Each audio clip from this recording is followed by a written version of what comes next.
ICC Champions ට්‍රෝෆි එක්දින cricket තරගාවලේ අවසන් මහා තරගයේදී අති විශිෂ්ට උඩබන්දුවක් රැක ගැනීමට නවසිලන්ත ක්‍රීඩක ග්ලෙන් පිලිප්ස් අද සමත් වුණා. ඒ ඉන්දිය සුපිරි පිටිකරු ශුභ්මන් ගිල් ලකුණු 31කට දවා ගැනීම සඳහායි ඔහු මෙම සුපිරි උඩබන්දුව රැකගත්තේ. ශුභ්මන් ගිල් දැවී ගියේ ඉන්දිය ඉනිමේ පළමු කඩුව ලෙසයි. ඔහු දැවී යන විට ඉන්දිය ලකුණු පූර්ව දැක්වුවේ ලකුණු 105ට එක් කඩුවක් ලෙසයි.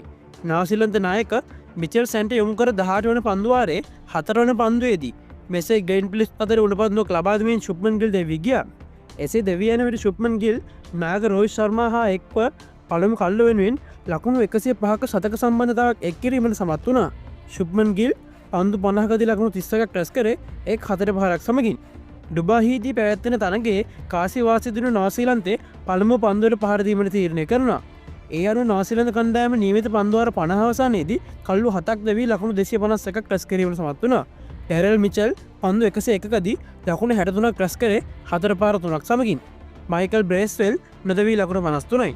පන්දු 40කින් වාර්තා වූ ඔහුගේ ඉනිමට 6 පාර 2ක් හා 4 පාර 3ක් ඇතුළත් වුණා.